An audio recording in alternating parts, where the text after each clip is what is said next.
E aí pessoal, tudo bem? A gente está chegando no final do curso de MATLAB, a gente vai ter essa aula e mais uma ou duas aulas ainda, mas eu já queria pedir para vocês para darem o feedback de vocês, mandarem pedidos de problemas para a gente resolver. Depois dessa aula e das próximas, quando a gente terminar o curso, eu quero resolver um exemplo prático para vocês, então o feedback vai ser muito importante para a gente fazer um exemplo maneiro aqui para todo mundo, tá? Na aula de hoje, a gente vai ver a parte de I/O, quer dizer, de entrada e saída de dados. Eu quero mostrar duas coisas para vocês, basicamente. Uma é a entrada de usuário, a entrada interativa, né, em que a gente vai interagir com o programa ao longo da execução dele, e outra coisa é a entrada e saída de arquivos. A entrada interativa, basicamente, é a função input e a função disp. Então tem a função input. Com a função input, isso vai ficar mais claro. Aqui no prompt não fica tão claro, mas no arquivo vai ficar bem claro como é que isso funciona. E eu vou dar um exemplo simples para vocês de como é que funciona o input, tá? Então, quando a gente vem aqui no arquivo, eu quero fazer um programa que basicamente vai ler. Eu vou digitar para ele no teclado 3 números e ele vai escolher qual é o maior, tá? Um exemplo bem simples, só para a gente acompanhar, mas a gente pode fazer exemplos bem mais complexos que vão interagindo com o usuário. Então vamos lá, vamos fazer um programa que leia 3 números a partir do teclado, um por vez, e aí no final, após ler o terceiro número, ele vai me dizer qual dos 3 é o maior. Então, a primeira coisa que eu vou fazer é chamar o input, a primeira coisa que eu vou fazer é definir um loop em que eu vou dizer que eu quero ir de 1 a 3, e dentro do loop eu vou pedir um input do usuário, tá? E no input o que eu passo para ele? Eu passo a string que eu quero que ele leia, digite um número. Pronto. E aí eu dou um espaço para ele aparecer o número logo em seguida. End. E aqui eu vou criar um vetor onde eu quero que o número seja armazenado. Então eu vou colocar aqui valores, recebe um vetor vazio. No meu caso, o que eu vou fazer? Eu já vou criar vetores como sendo...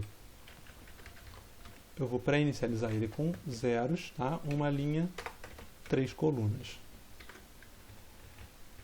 E aqui, para ir de 1 a 3, o que eu vou fazer? Eu vou dizer que valores e recebe o input que o usuário colocar lá na linha. Beleza, então a parte de entrada de dados já vai ocorrer aqui. Ao final, o que eu vou fazer? Eu vou pegar e calcular dos 3 números qual é o maior. Então, o que eu vou fazer? Eu vou dizer que valores 1 é o maior,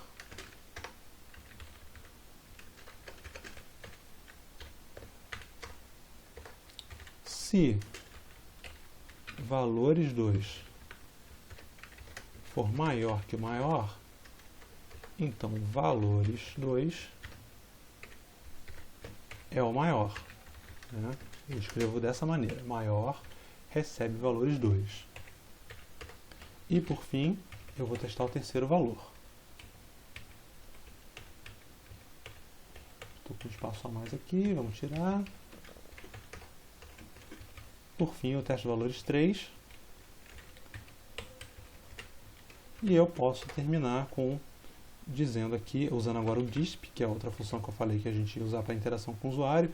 Enquanto o input lê, o disp apresenta alguma coisa na tela. A gente já usou o disp em alguns momentos ao longo do curso, tá? Então, disp, o maior número é... E agora eu vou colocar um número. Para isso, eu vou concatenar duas strings. Lembra que eu tenho que converter para string o valor do maior. Pronto, isso aqui resolve meu problema. Indo aqui no MATLAB, aula 08, eu vou digitar um número 2, 3, 1, e ele me diz ao final que o maior dos números é o 3, conforme a gente desejava. Posso tentar outra coisa, posso digitar novamente aula 08, e agora 10, 100, 1, e ele vai me dizer que o maior número é o 100. Então aqui eu consegui, ao longo da execução, repara, primeiro input do usuário, segundo input do usuário, terceiro input do usuário. E aqui eu consigo passar parâmetros ao longo da execução do programa e exibi-los na tela de acordo com a minha necessidade. Então, essa é a primeira parte que eu queria mostrar. Lembrando que da última vez que eu exibi isso aqui, esse algoritmo aqui pode ser encurtado, tá? Não era o foco de hoje, mas como eu já estou calculando aqui, né, os valores, eu poderia ter jogado essa variação para dentro desse próprio loop aqui, né? Por exemplo, dizendo que eu posso colocar um valores 1 recebendo o input,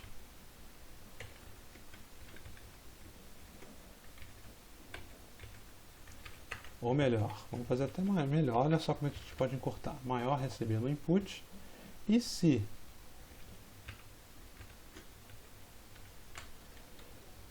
if, posso dizer aqui, var, localmente dentro do for, seu input, e se var maior que maior recebe var.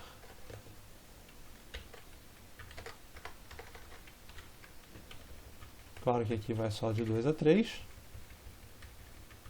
Aqui não precisa mais. E no final, eu simplesmente digito maior. 3, 4, 2. Ele continua funcionando numa boa, conforme esperado. Então a gente pode sempre... Eu quis só fazer esse novo exemplo para a gente ver que sempre é possível fazer um algoritmo diferente, tá? Uma última coisa só que eu acabei de me lembrar aqui, que é importantíssimo, gente. Repara, eu não gosto, eu detesto o código repetido. E repara aqui que a gente tem uma string sendo repetida em 2 lugares. Então, o que a gente costuma fazer? A melhor solução é cria uma variável que é uma mensagem. Eu vou colocar esta mensagem dentro dessa variável e agora eu chamo MSG. Pronto, agora eu sei que sempre que eu chamar MSG, eu estou me referindo à mensagem que eu defini separadamente e que eu não vou ter nenhum erro. Tipo, antes, se eu alterasse alguma letra dentro dessa input aqui, essa outra ficaria diferente. Agora não, eu tenho certeza que as duas sempre serão iguais, porque se eu, em vez de colocar digite um número, digite um valor, agora os dois vão estar sempre colocando digite um valor. Tá? Só mais uma dica de programação. A gente não era o foco da aula de hoje, mas como a gente se deparou, eu resolvi colocar. Então, o importante é input com a mensagem, retorna um valor, e esse valor é definido pelo usuário aqui na linha de comando. Tá? Quer dizer, aula 08, claro, eu esqueci do ponto e vírgula. Uma coisa que é importante saber, Ctrl C, ele aborta o programa, inclusive ele reporta um erro, tá? Mas o Ctrl C no teclado, ele aborta o programa. Se eu colocar aula 08 novamente, ele vai tentar executar. Eu aqui vou digitar o valor interativamente no teclado e pronto, eu consegui que o programa se comportasse da maneira que eu precisava que ele se comportasse. Vamos partir para o próximo tópico. Então agora o que eu quero falar com vocês é a entrada e saída a partir de arquivo. É muito importante que a gente possa fazer entrada de dados a partir de arquivo, porque nem sempre a gente vai querer fazer essa entrada a partir do teclado. A gente pode querer processar um arquivo com milhões de entradas e, obviamente, não iremos fazer isso através do teclado. Então, o que a gente precisa fazer? Ter condições de fazer input de arquivos. O que eu vou mostrar para vocês é uma alternativa, uma opção que o MATLAB oferece que resolve muitos dos problemas que nós temos. Tá? O MATLAB oferece várias funções de leitura e escrita de arquivos, tá? E eu vou falar mais claramente de uma opção que para mim é muito simples e que resolve muito problema. Então eu não vou me concentrar nas outras formas, eu não vou cobrir tudo que o MATLAB oferece, eu vou só, por exemplo, citar. O que nós vamos tratar é o load. Tá? O load ele carrega dados de um arquivo para as variáveis do MATLAB, para o workspace. Tá? Mas, além do load, nós temos, por exemplo, emRead, né? Que é esse em é de imagem. Nós temos WaveRead, que é um arquivo de áudio Wave, áudio não comprimido, áudio de CD, por exemplo. Quando importa para o computador, ele fica com, no Windows pelo menos, ele fica com essa extensão .wav. Nós podemos ter CSVRead, que importa um arquivo de dados, em que os valores, é um arquivo de texto, em que os valores são separados por vírgula ou ponto e vírgula. Tá? Temos XLSRead, que importa arquivos do Excel, e outros tipos de formato. Todos esses formatos que eu apresentei pegam um formato específico no mundo real e convertem para algum tipo de dados no MATLAB, normalmente uma matriz ou uma estrutura. Tá? E nós podemos ter também entrada de dados através de funções que fazem um trabalho mais baixo nível, tipo scanf. Nesse caso, eu tenho que entender o formato dos dados e ir lendo esses dados conforme o formato especificado. E com isso eu consigo um controle melhor do que está sendo lido. Tá? Acontece o seguinte, é mais complicado de usar e eu tenho que gastar um tempo maior fazendo programação para poder ler o dado corretamente, para poder ler o exato formato que eu quero. A vantagem é, eu não fico amarrado nos formatos pré-disponibilizados pelo MATLAB. Eu vou ter se eu tiver um formato novo, eu consigo ler através dessa função. Ok, mas nós vamos ver agora o load. O load, ele trabalha de uma maneira muito simples. Tá? Ele trabalha em conjunto com o save. Tá? Save e load, eles trabalham juntos. Tá? O save, da mesma maneira que ele escreve dados, eu tenho CSVWrite, eu tenho várias funções de escrita de dados também. Tá? Vale a pena dar uma consultada na documentação do MATLAB, como eu já falei, a gente pode usar aqui o prompt, chama doc, por exemplo, WaveRead, ele vai abrir aqui, olha, toda a documentação que a gente precisa, e a gente aqui segue os passos que ele dá. Por exemplo, olha só que legal, o WaveRead, ele me retorna aqui, ó, um Y. O que é esse Y? Ele diz aqui, ó, loads wave file specified by the file name, returning the sampled data in while. Quer dizer, ó, os dados amostrados, né, que é um áudio digital, ele retorna na variável Y. Sendo que o fs, para quem entende de processamento de sinais, é a frequência de amostragem do sinal, e bits é o número de bits que eu estou tratando. Pode ser 8 bits, 16 bits, 32 bits, depende da arquitetura que está sendo trabalhada. Tá? Normalmente um áudio PCM pode ter 16, 24, 32 bits. Tá? Aí depende da configuração do áudio que você está lendo aí no seu dispositivo. Tá? Isso foi só um exemplo. Vamos trabalhar com o load então. O load, ele é um cara que trabalha da seguinte maneira. Eu posso ter arquivos do MATLAB, que depois eu vou mostrar com o save, e eu tenho arquivos de texto. Então eu quero fazer o seguinte, eu quero pegar um arquivo de texto que eu vou criar, eu vou abrir aqui um editor de texto que é o Notepad++, que já estou até com ele aberto aqui. Isso aqui é um exemplo de uma outra função que eu vou mostrar para vocês depois, o print, mas segura que a gente vai, daqui a pouquinho a gente vai ver. Então o Notepad++, ele é um editor de texto legal porque ele permite que a gente faça syntax highlight, quer dizer, eu tenho para a string eu tenho essa cor vermelha, os comentários aparecem em azul, eu consigo enxergar melhor o código. Aqui eu tenho outro exemplo também que eu já tenho aqui, no caso é um exemplo que participou da minha dissertação de mestrado, e aqui eu faço condicionalmente a carga de um arquivo ou a criação desse arquivo. Tá? Isso aqui é um tema para a próxima aula, que é tratamento de exceções, try catch, e repara que aqui estou tentando fazer um load, e caso ele não tenha esse load, em algum momento aqui eu estou tentando criar o arquivo que não existia. Tá? Beleza, eu queria mostrar um Notepad para vocês, mas nós vamos aqui criar um arquivo novo. Esse arquivo eu vou colocar uma matriz, 1, 2, 3, 4, 5, 6, 7, 8, 9. Com isso eu salvo. Vou salvar no diretório que a gente está usando aqui das aulas. Trabalhos, aulas, curso de MATLAB. código aula 08 e eu vou salvar com o nome a.dat. Salvar, pronto, a.dat. No MATLAB agora eu posso vir, tá? Se eu der um ls, ele vai listar, como no Linux, ele vai listar os arquivos que estão no diretório que está aqui, ó.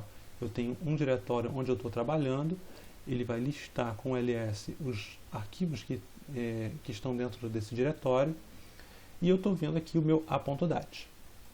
O que eu faço agora? Simplesmente load a.dat. Ele já carregou, repara que ele está aqui, e se eu digitar a, ele vai me retornar exatamente a matriz que eu digitei lá no arquivo. Eu também poderia ter chamado load. O MATLAB ele tem duas maneiras de trabalhar, com essa sintaxe de comando ou com a sintaxe de função. No caso, com a sintaxe de função, eu tenho que chamar com as aspas, dizendo que é uma string, mas vamos supor clear a, ele detona o a, não tem mais nada, e agora eu chamo load a.dat, ele já criou o a novamente com a outra sintaxe. Acontece o seguinte, eu falei que essa extensão .dat poderia ser outra extensão, na realidade poderia ser qualquer uma outra, tá? Eu poderia colocar .gif, .txt, qualquer extensão.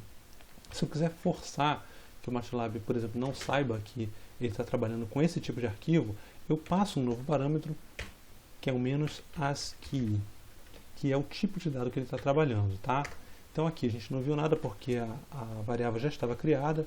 Eu vou dar um clear a, ele vai detonar o a, não tem mais, e agora eu vou chamar novamente o load a ASCII, ele já criou novamente. Então se eu quero forçar, porque eu já tenho certeza do formato de dados que eu estou lendo, basta eu passar o -ASCII para ele. Então pronto, com isso o load eu já estou conseguindo carregar dados, tá? E eu gosto de fazer assim, eu gosto de pegar esses dados, eu carrego a matriz e dentro do MATLAB depois eu posso dizer que a linha 1 é referente a tal tipo de dados, a linha 2 é tal tipo, outro tipo de dados, a linha 3 tal tipo, ou por coluna. Aí depende de como você prefere trabalhar ou como os seus dados estão organizados. Mas isso já resolve muito problema, isso já facilita bastante o trabalho com vários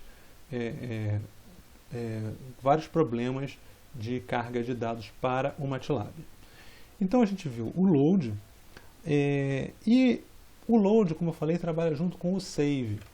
O save é exatamente o contrário. Se eu disser que B, vamos passar aqui uma matriz para o B, 10, 20, 30, 40, 50, 60, 70, 80, 90. Então aí está a matriz B, e agora eu vou dar um save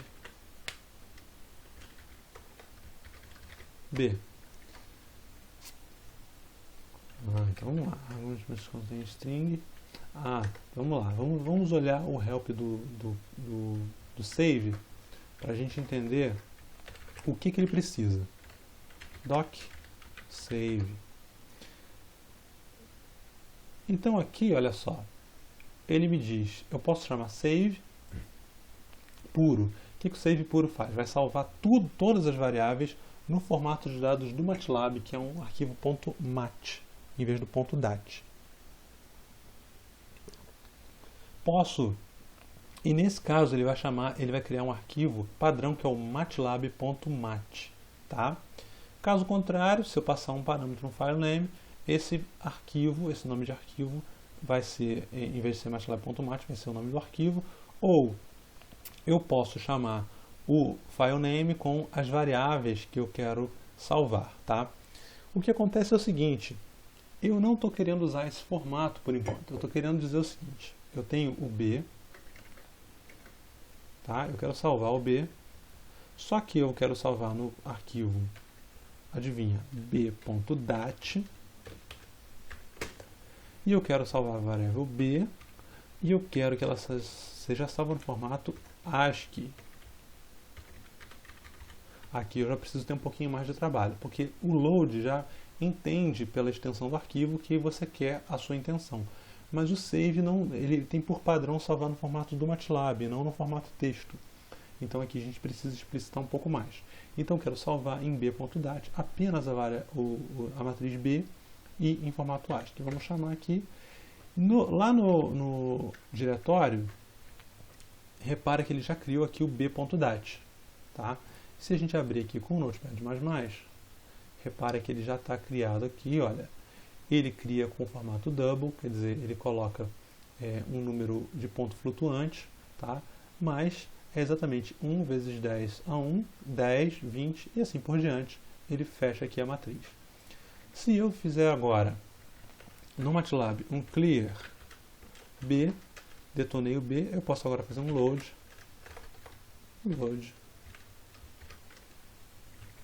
b.dat. E ele carrega novamente o B corretamente para o meu workspace. Então, load e save trabalham em conjunto. Mas como eu tenho falado, eu posso salvar nesse formato ASCII, que é um formato de troca de dados, que inclusive eu posso exportar de outros programas. Por exemplo, eu posso tentar exportar de um LabVIEW, de um Origin, ou trabalhar com Scilab, ou gerar os dados a partir de um programa próprio nosso, escrito em C, C++, C Sharp, não importa. O que importa é, quando eu gero as matrizes nesse formato ASCII, separados por espaços, números, eu consigo depois carregá-los novamente no MATLAB através dessa função load. E no caso aqui, o que nós queremos aqui agora é mostrar, por último, que eu posso salvar o meu workspace, ou no caso salvar o arquivo B, save, passando um nome de arquivo, que é, por exemplo, var, vou chamar variáveis, tá? Vai ser criado um arquivo variáveis, em que eu vou salvar a variável B, tá? Repara o seguinte, fiz esse save. Quando eu venho agora, olha aqui o que foi criado.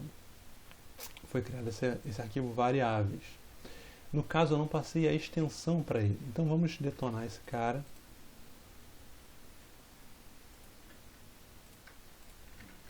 Vamos detonar esse cara e criar um cara variáveis.mat. Pronto. Agora eu criei aqui. Ele já reconheceu a extensão. Vamos verificar aqui. É porque a extensão no meu computador está atribuída para um outro tipo de arquivo, que é um arquivo do Access. Deixa eu fazer uma coisa aqui, que é configurar para ele mostrar as extensões.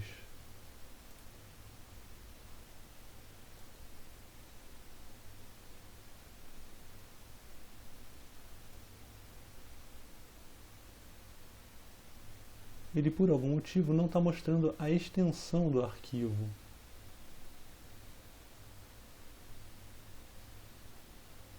É engraçado, está desselecionado, mas enfim, ele não está. Vamos ver aqui nas propriedades. Repara que, olha só, está um arquivo .mat. Não tem problema, esse aqui é um arquivo do MATLAB, tá? Ele só não está atribuído porque devo ter instalado o Access depois, ele deve ter atribuído um .mat ao Access, mas é o nosso cara. E aí, no caso, eu posso vir aqui, dar um clear, limpei tudo, e agora eu venho aqui e dou um load variáveis. Pronto, ele já carregou. Só que acontece, eu só salvei o B, então ele só retornou o B. E essa é uma maneira fácil de eu salvar as minhas variáveis e depois recuperá-las no prompt do MATLAB. Tá? Uma última coisa que eu queria mostrar para vocês é como é que a gente salva gráficos a partir do MATLAB. Então, para isso, vamos pegar aqui o nosso script. Já mostrei o load save. Agora eu quero mostrar como é que a gente salva gráficos. Tá? Lembrando só o seguinte, a gente pode ter acesso a essas funções a partir daqui. Tá? Import data, eu vou abrir aqui o que eu quero carregar, por exemplo, B, ele já abre essa janela me mostrando um preview. Aqui eu posso escolher qual o separador dos dados, tá? Se se é vírgula, se é espaço, se é ponto e vírgula, tab ou outra coisa. Se, por exemplo, for 2 pontos, eu posso colocar aqui. Se for tracinho, eu posso colocar aqui. Enfim, tem separadores aí que ele me permite escolher. Quando ele não reconhece, ele não coloca nada aqui, quer dizer que tem um erro. Coloco o espaço, posso dar Next Finish aqui, que ele vai dar tudo certo para importar os dados. Mas o que eu quero mostrar agora é as figuras. Então vamos fazer o seguinte. Vou colocar aqui x igual, só criar um gráfico rápido, tá?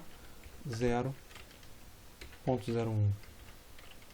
2π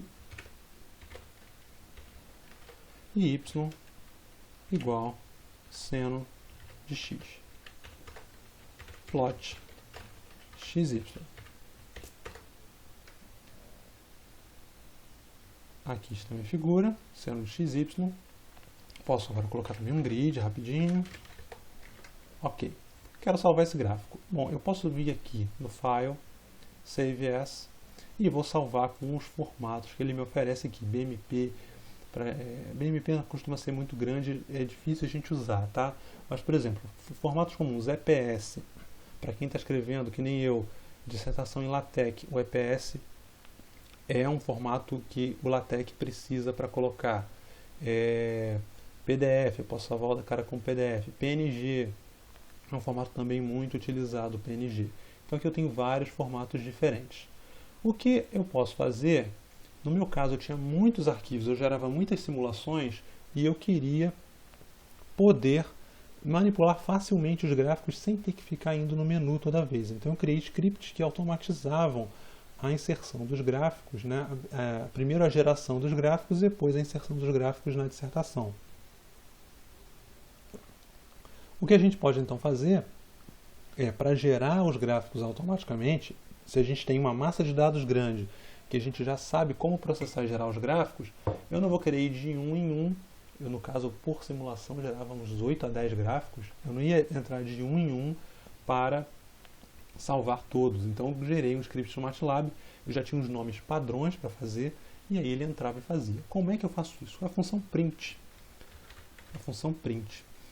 Com o print é o que eu estava mostrando aqui, ó, nesse cara aqui, salvar gráficos. Então o print funciona da seguinte maneira. Eu passo o print, chamo o handle da janela gráfica, no caso, essa é a figura 1, então o handle é 1, tá? Que nem está aqui. E aqui eu vou colocar o nome do arquivo. Aqui na segunda opção o nome do arquivo e o driver que eu vou salvar. Aqui é para salvar em EPS, tá? O nome é ligeiramente diferente, mas tem o help do MATLAB, explica isso direitinho. Tenho o driver PDF, depois eu desisti de gerar PDF, porque eu gerava pelo próprio LaTeX, depois eu gerava o PDF, eu não precisava gerar direto no MATLAB. E PNG, os gráficos também em PNG. Então, vamos salvar aqui esse gráfico, eu vou salvar ele em PNG para a gente poder ver aqui rapidinho, tá? Eu vou dar um print com a figura 1, vou salvar esse cara em teste.png e eu vou dizer que o driver dele é o -dpng. -dpng. Então, agora vai processar. Pronto, salvou. Vamos lá no diretório. E aqui está o gráfico salvo numa figura à parte. A qualidade está excelente desse gráfico, dá para ver ele bonitinho, tá? Testem aí, eu acho que vale a pena ter esse truque na manga. Se vocês estiverem gerando muitos gráficos, criem um script que vai passando, entrando nos seus diretórios, lendo os dados de simulação. Para cada dado de simulação ele gera um gráfico, já salva as figuras e você não precisa ficar entrando de um em um naquela janelinha do MATLAB, né? Essa aqui, não precisa entrar de um em uma. Arquivo, salvar como, escolhe o formato, dá um nome, né? Claro, está aqui o PNG, entrei o PNG, agora eu vou dar um nome, entendeu? Eu tenho que selecionar, é muito trabalho, né? É cansativo. Teste 2, vai funcionar igualzinho, tá? Pronto, salvei. Aí eu vou chegar aqui agora no diretório, tem meu teste 2, mesma coisa, tá? Mas, para mim, é muito mais prático fazer por programação, porque aí eu faço uma única vez o programa, configuro o meu ambiente para gerar da maneira como eu gosto que ele gere, e aí eu não preciso mais me preocupar, eu confio que o setup que eu criei vai colocar tudo na posição correta. Ele vai pedir para atualizar o Picasa, claro que não. E aqui a gente vai ficando, tá, gente? Muito obrigado pela presença, deixa aí seu feedback. Se você gostou da aula, curte aí curte aí no YouTube, curte no Facebook. Muito obrigado, até a próxima, pessoal. Valeu!